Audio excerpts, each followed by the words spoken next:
Isang mapagpalang araw po sa ating lahat mga kabisnes at good morning sa inyong lahat at sana sa oras na ito nasa mabuti po kayong kalagayan mga minamahal namin ng mga kabisnes. So sa time na ito magpapagupit po ako kay kuya kasi si kuya Sagay kahit na madilim pa yan at hindi makikita yung magupitan niya na estimate niya. Agad tinontok ka to. Ginagamit ko yung mata ng lolo ko pagdating sa gabi eh. Agad pala. Kaya pasensya ka na tol kasi ginabi kasi ako eh. Oo. Galing pa ko dun sa mga anak ko eh. Doon. Oo. Tsaka, yung karaan parang ang buhok mo eh. Ang buhok mo eh, kuhan, tawag dito? Pero makapal ka ngayon. Mukhang wala na ata. Oo. Di ba?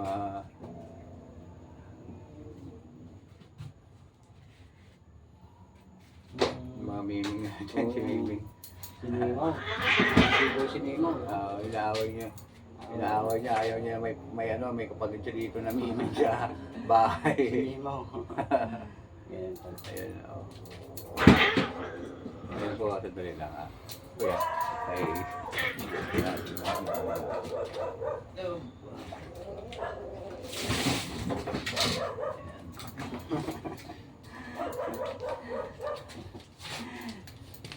Gusto po nila kasi mag-aasawa sila dalawa. May niligaw kasi. Babae kasi isa sa ayaw pa mong paligaw. Kaya tinanggal ko yung daanan para makadaan siya. Makatakas.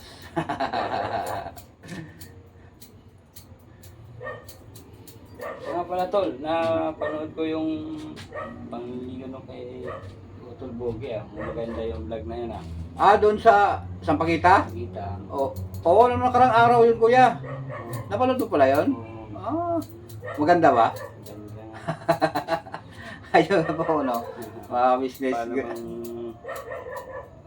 Grabing takbuhan namin doon kasi nagpapaunahan sila doon na magigaw eh. Ayun po mga minamahal namin ng mga kabisnes, no? Panoorin niyo sa Kabisnes Official yun. Matutuwa po kayo doon. Ako nga, sobrang tuwa. 3 bisis ko po pinarulit na panoorin eh kasi nagkakandaligaw-ligaw si Istong. Nagkaliga-liga tuwang-tuwa ako doon eh.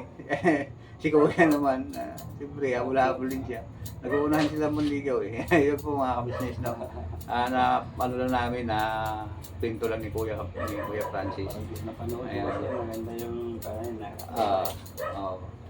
So panoorin niyo po sa Kabisnes Official yun at matutuwa rin po kayo mga kabisnes na minamahal.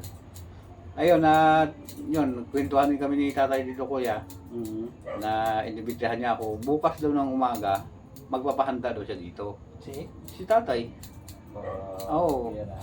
Kasi ito daw ang araw na ito daw yung pizza kung saan siya sinagot ng kanyang syuta. Oo, grabe talaga tatay bumawa. Dapat sana si tatay makita ko pag sinagot siya ng ligawan niya eh. Sana dumidiretso yung lakad niya. Bakit pa baloktot na ba? Baloktot yung lakad niya eh. Ayun Siguro na. sa sobrang tuwa, di ba? Ayun na. Ayun na ang problema doon. Pero ang lakas yung tatay po mga kabisnes, ano? Ang lakas pa bumat yun. At ganun-ganun lang yun. Si tatay kasi tol, ganyan eh. Kumbaga, sa edad din ng gano'n, kaya siya malakas. Nandun na yung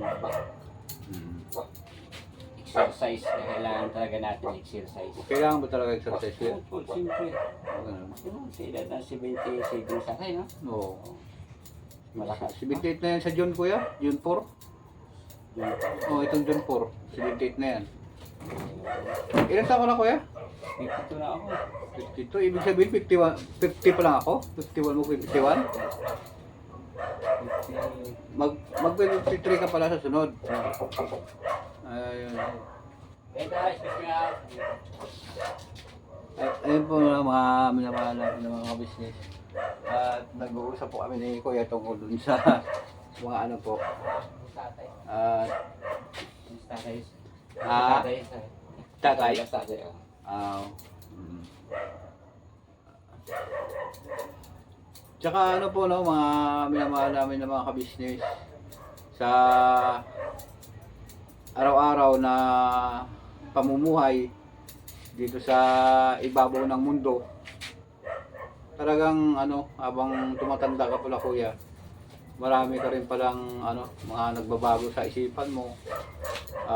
Lahat na lang na yung mga yung kabataan pa po habang ano, mga habang bata ka pa pala, kailangan gumawa ka ng hakbang talaga na mayroon kang ano, moment na magandang ano, mga pag-iipon ba kuya? Oo. Importante sa buhay ng tao yun. Oo. Ganun ba yun? Sabi nga nila, pag Mm. tumatanda daw, umuurong. Mm. Hindi dapat, di ba? Habang tumatanda, umaabante. Kaya pala may sinasabi na matanda ka na, bakit ka paurong? Oo, yan. Umaabante, di ba? Oo. Ganun pala yun ano. So, doon ko lahat nalalaman yan. Sa kay Kuya Ka-Business.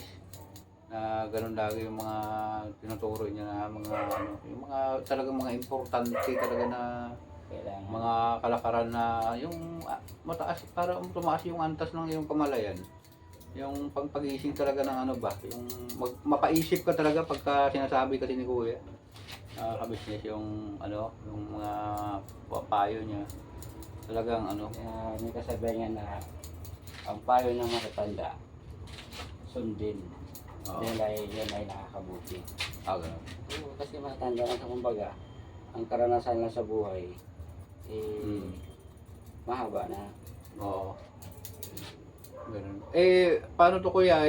Si tatay lagi kong pinapayuhan. Baliktad. Joke lang po mga kabisnes.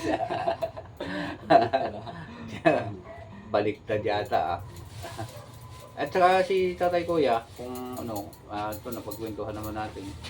Bukas yun nga, ayun nga po mga kabisnes ano, sabi niya nga, mayroon siyang panghanda. At titingnan natin kung ano ang ano, maging totoo doon.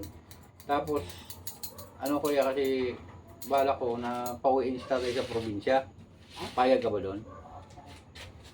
Hindi, sa iyo lang, bilang siyempre nakakatanda ka sa akin ng kapatid. Siyempre, ano bang ano mo, maipayo mo doon sa ganong ano, Sa akin, plano ko? si tatay, kung sakaling uuwi mo ng probinsya, mas lalong maganda dahil doon kasi maganda ang simoy ng amin sa dito. Ganun po yan. Ibig sabihin, doon kasi di ba, maganda ang pollution kasi doon sa dito to, di ba? Ganun.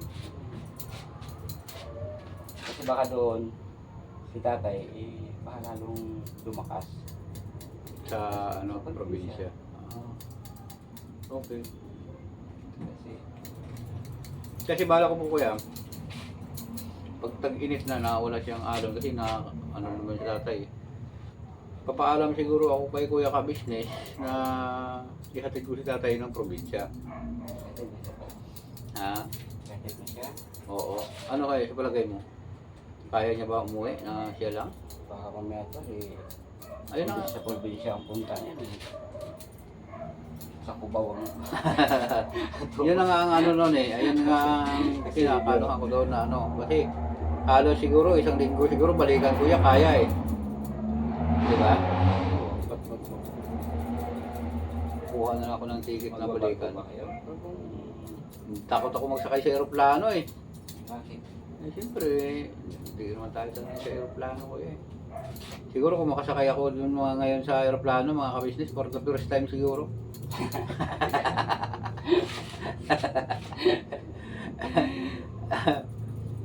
Kasi matakotin talaga ako kuya dyan sa aeroplano At ano? Sabi nga doon pag wala sa tumunga pa, nakakalula. Ganun. Tsaka ano kuya no, sa probinsya natin no, naalala ko yung dati yung mga pangyayari doon sa atin, yung mga binabato tayo na hindi nakikita. Naalala mo ba yun kuya? Yung Yung sa kapatid natin na kapatid natin sa nanay na ano ng ano? Sister natin. Oh, sister na Dito si Tol, yung... ano kaya yun? Bakit ganun kuya yung ano na may nambabato na hindi natin nakita? Ano bang Kasi- ano nun? Sa Latin ba yun? Sa Latin kasi yan. Oh, Kasi nung buhay pa si nanay, mm. ang kanyang tatay, Mm. ang mga lolo ng sister natin, di ba sa mga sinaunang matatanda nagkakaroon sila ng ano ba yun? Ah, yung ano? Parang mga kasangkapan ng mga tulad ng Parang black magic ganyan. o parang mga ganun. Oh, ganun. Parang mga- Mayroon ba yung ano ni ayo tamang ano sa ano ni nung panahon ko yung anting-anting parang anting-anting ano. parang ganun. Mm. Anting. Mm. Pero bakit Kasi si Panggal yun, ang queen, nung buhay pa si Manang, yung si yung sister natin, oh, nagkwento siya. ano bang ano nun? Nung bago namatay yung lolo nila, Mm. mayroong sabi na Latin. Ah, may Latin. So, binigyan, bago namatay, pero pinamana sa kanya yun. Sa kapatid natin. So, kasi sa pito sila na magkakapatid, siya yung pinakamabait. Ah, 7 o 8. Pito na siya. Pito na Pangwalo siya. yata si ano si Manong Dani Oo, yung pala. natabunan ng ano ng nagtumbang truck. So, yung tumaog. Tumaod. Siya yun. Pangwalo yun. Tapos, Ngayon, nung bago namatay yung lolo niya, may inabot doon sa kanya na libreta. Yung parang maliit na libreta, gano'n. Pinikwento sa akin ni Manang noon. yung ano pa siya, yung nabubuhay pa siya. Yung boses niya. Oo. Sabi niya, Apo, tanggapin mo itong maliit na libro. Mm. Pagkat ito ay makakatulong ito sa iyong paligsasan. Mm. Sabi niya.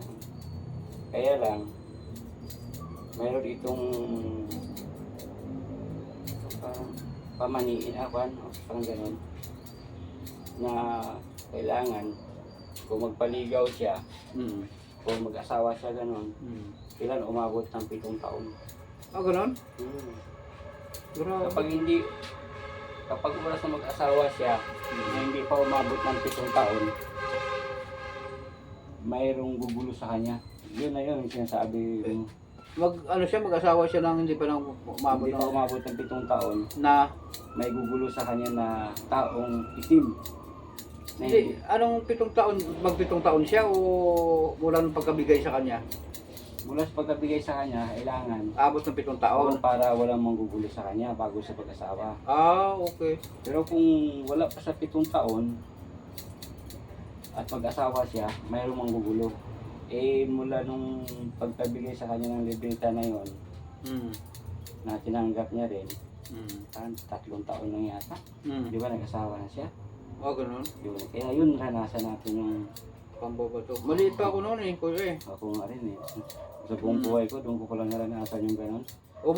Umakyat yung bato mga kabisnes sa bahay na wala namang paa. Tao.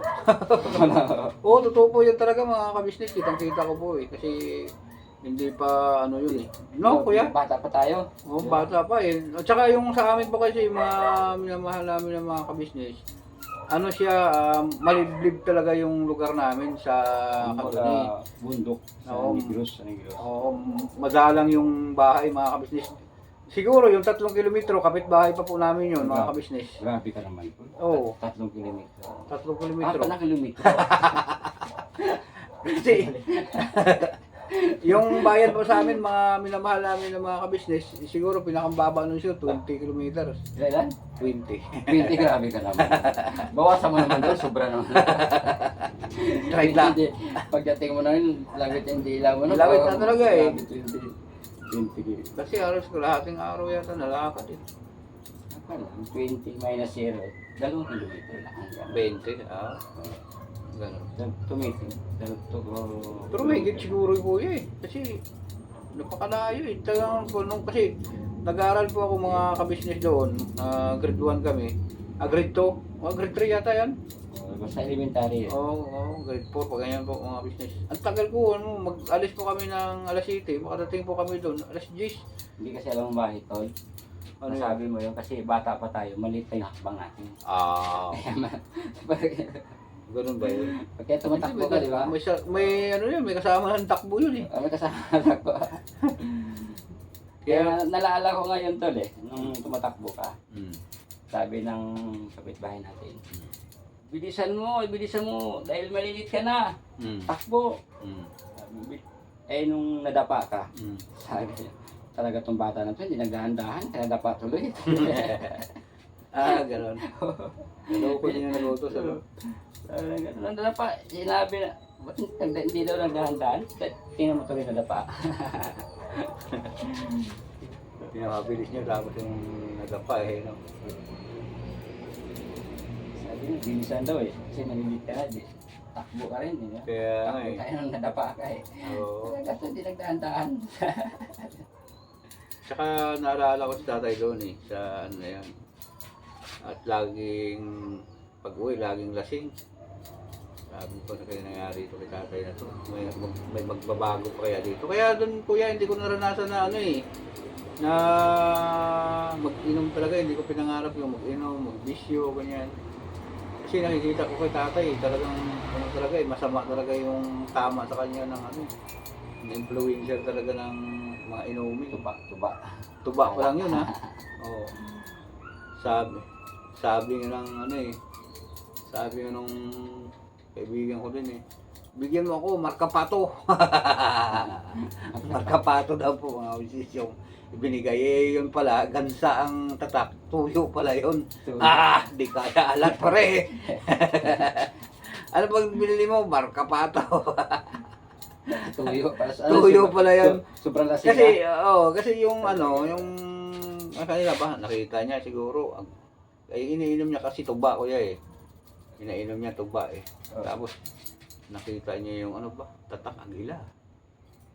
Tatak agila yung ano, yung nakita niya na binili. Gold Eagle. Gold Eagle. Bisaya. Oo, Gold Eagle. Tapos ba, ayos ah. Tapos yung isa naman, nakita niya ba, tatak kabayo ah. Ayos ah. Lasing na siya sa tuba eh. Ano palagay na sa atin, walang pera, porque na trabahador lang tayo. Bigyan mo ko, 3 piraso, tatakpato. Self-person pala. Tinagay yan. Sabi niya na gano'n. Balin, tawagin tayo ni Sinti, hindi kayang alat. Hindi balin na tawagin tayo ni Sinti, hindi kayang alat. Sabi ko, hindi kaya to. Palitan to. Anong pinalit? Anong pinalit? Yung Suka. ano. Suka. Oo. Sabi ko, talagang ano talaga eh. Nagkwento ka ng kwento, tol. Mukhang tabingi na yung gupit natin ha. Tingnan mo nga, tol. Tabingi yung, yung ulo mo na tabingi o yung gupit ko. Grabe. Ewan ko lang. Okay lang yan. Basta maganda.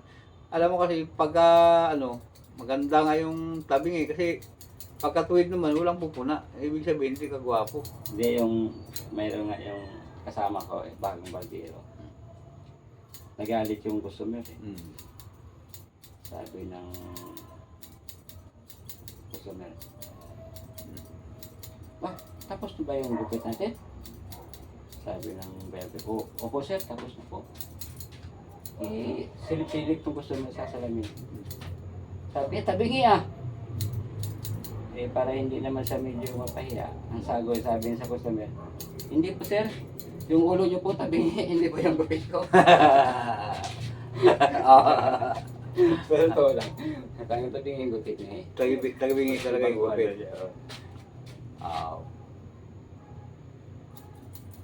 Palusot pa no? Palusot lang yan.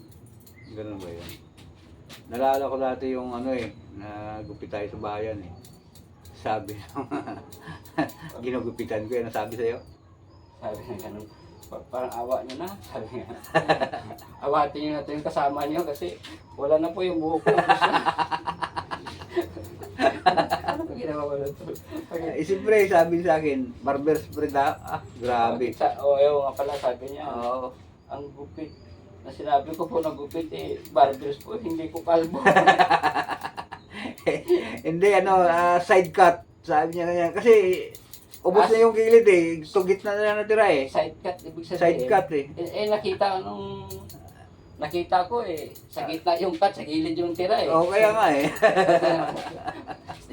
dito ko yung ginupit tapos nakita ko, ito nga pa, parang po sa gilid. Ano ba yun? Is that shitty yun? Shitty? Ano dapat yun Crow cut dapat Shaggy. yun. Hindi, crow cut. Dapat. Shaggy ito yun, tol. Shaggy ba yun? O sa gilid yung tira, sa gitna yung bawas. Sabi niya, crow cut pala yun. Crow cut yung parang undercut ng style nun, kuya, di ba? Ano ba yung... Hindi, yung ano ba? cut kasi, pang military yun. Undercut. Yung undercut kasi to, yung mga usong mga pang-American cut na. Alam mo kasi, yung sinasabi na undercut, mga sinaunang gupit yan. Nauso kasi yan sa bansang Amerika, yung undercut, yung mga bagets doon. Yung uso ngayon, sinasabi na ng mushroom, di ba? Natutusin sa atin, tawagin yung kabuti, mushroom. Mushroom. Gano'n. Pang Mahaba dito, tapos sa gilid, malinis. Malinis. Pagbagsak ng buhok, haba pa rin. Tsaka ano pa pala sa mga kumpare ko dyan, kay paring Silong, tsaka dyan siyempre, sa kanyang mga kapatid dyan, kay Bilog, yun, nanonood sa atin yan. Tsaka sa buong pamilya niya. Shout out sa iyo pare, Maring Girly, yun. Siguro tulog na kayo ngayon dahil medyo mahaba na yung gabi. Dito sa amin umaga pa lang. Nasa ibang bansa po kasi kami ngayon, yung mga business. Joke lang po yun Ano nga yung probinsya natin, kuya? China. China. Akala ko sa Chicago Pero mayroon daw, kuya, probinsya na Chicago sa Masbate? Hindi, mayroon yan. Chicago Street. Chicago Street. Kasi dito sa Palmera, lahat na street na dyan. Yung bansa nila. Puro bansa. Yan, ganun. Saka, siyempre, sa mga kabisnes natin dyan sa ibang bansa, at magandang umaga, tanghali at hapon, gabi po sa inyo dyan, mga minamahal na mga kabisnes. At siyempre, sa mga minamahal natin na mga sponsor, secret viewer at saka viewer po, I love you po sa inyong lahat dyan at ingat po kayo lagi. At dito po sa Pilipinas, grabe po ang init dito po ngayon mga kabisnes. Maluluto ka rin po ngayon dito. Nung nakaraan medyo lamig pa kuya ngayon Sobra talaga. Sobra na talaga, totoo lang. Sobra na talaga. So, hanggang dito na lang po ng mga minamahal namin ng mga kabisnes. Tatapusan na rin po ito ni Kuya. At maraming salamat sa pagsama ninyo sa simpleng vlog na ito. At least nakikita na, gwapo ka na to. Oo nga, gwapo na ako ngayon. Abangan po natin bukas yung ganap na ni tatay mga kabisnes kasi papakita ko rin po sa inyo doon ang ganap bukas. At saka siyempre sa pinakamamahal namin na Kuya Kabisnes, Pamilya Kabisnes, Papa Din, Boss Dib, sa mga kapatid ng Bagwang, I love you po sa lahat sa inyo. Wala po tayong iwanan hanggang dulo. Yun, maraming salamat at never say goodbye. Tomorrow is another day. Birabanat lang po tayo mga minamahal na mga kapapi at kabisnes. Thank you very much.